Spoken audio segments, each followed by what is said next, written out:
சற்று முன் சவுக்கு சங்கரால் கைதாகும் அண்ணாமலை அதிர்ச்சியில் பாஜகவினர். வாங்க அது என்ன தகவல்னு தொடர்ச்சியாக இந்த வீடியோவில் பார்ப்போம்.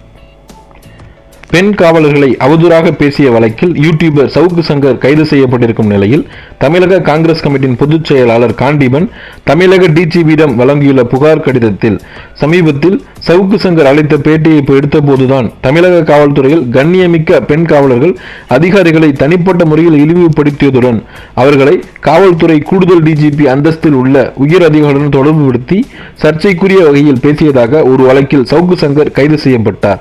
அந்த நபருடன் சேர்ந்து அவரது பேட்டியை ஒளிபரப்பிய ஃபெலிக்ஸ் ஜெரால்டையும் போலீசார் கைது செய்தனர். ஆனால் இந்த கைது நடவடிக்கைகள் இத்துடன் ஓய்ந்துவிடக்கூடாது. இந்த நபர்களுக்கு பல துறைகளில் பல செல்வாக்குமிக்க இடங்களில் உள்ளவர்கள் தொடர்ந்து தகவல்களை கசியவிட்டும் அரசு ரகசியங்களை சட்டவிரோதமாக வெளியிட்டும் பரபரப்பை ஏற்படுத்தியவர்களையும் சட்டத்தில் முன்னிறுத்தி தண்டிக்க வேண்டும்.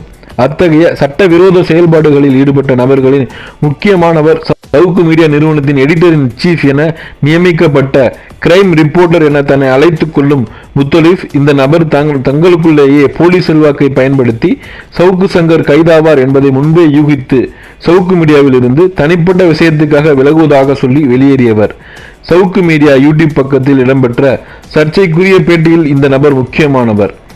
சொல்லும் தகவல்களை ஊடகங்களிடம் கசிய வைக்கும் சில மூத்த நிருபர்கள் இந்த திருஞான சம்பந்தம் பயன்படுத்துவார். அரசு ஆவணங்களை திருடி சவுக்கு சங்கருக்கு முத்தலீப் மூலமாக விற்பார். இந்த நபர் ஆளுநர் மாளிகையில் வேலை பார்த்தபடி பிஜேபி வார் ரூமையை வெளியே நடத்தி வருகிறார். இவருக்கு யார் ஸ்பான்சர் செய்கிறார்கள் என்பதையெல்லாம் விசாரித்தால் பல திடுக்கிடும் உண்மைகள் வெளியே வரும்.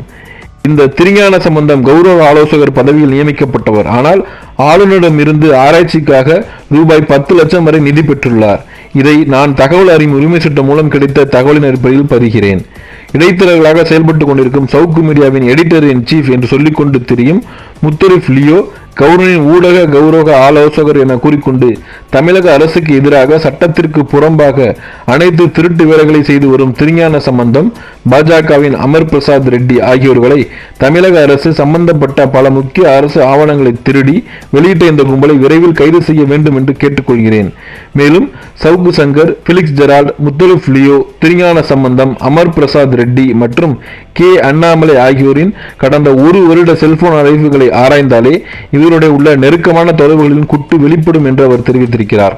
மேலும் தொடர்ந்து அவர் இவர்கள் கூட்டமாக சேர்ந்து சட்டத்திற்கு புறம்பாக செய்த அத்தனை திருட்டுத்தனங்களையும் தமிழக மக்களுக்கு தெரிய வரும்.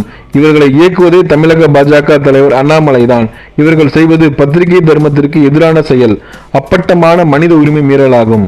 இவர்கள் செய்வது தேச விரோத செயலாகும். ஆகவே இந்த விஷயத்தில் காவல்துறை இயக்குனர் அவர்கள் மீது பாரபட்சமின்றி இந்த கும்பலை தீர விசாரித்து இவர்கள் மீது தகுந்த நடவடிக்கை எடுக்க வேண்டும் என கேட்டுக்கொண்டுள்ளதாக காண்டீபன் அவர்கள் தெரிவித்துள்ளார். இந்த நிலையில்தான் கடந்த சில வருடங்களாக சவுக்கு சங்கர் அண்ணாமலையின் பேச்சை கேட்டு திமுகவையும் ஸ்டாலின் அவர்களையும் கடுமையாக விமர்சிக்க தொடங்கியுள்ளார். அவதூறு பிறக்கும் வகையில் பல்வேறு செயல்களில் இறங்கியுள்ளார் சவுக்கு சங்கர். இந்த தகவல் கடந்த ஒரு வருட தொலைபேசி ஆதாரங்களை வைத்து பார்த்தபொழுது அவர் அண்ணாமலையிடம் அடிக்கடி பேசியிருக்கிறார் என்ற தகவல் வெளிவந்து கொண்டிருக்கிறது. இது குறித்து காவல்துறை விசாரணை நடத்தி அண்ணாமலை அவர்களையும் கைது செய்ய திட்டமிட்டு வருவதாகவும் தற்போது தகவல்கள் பரவி வந்து பாஜகவினர் அதிர்ச்சியடைய செய்து வருகின்றன.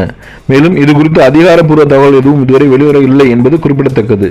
மேலும் தகவல்களுக்கு சேனலை சப்ஸ்கிரைப் செய்து கொள்ளவும்.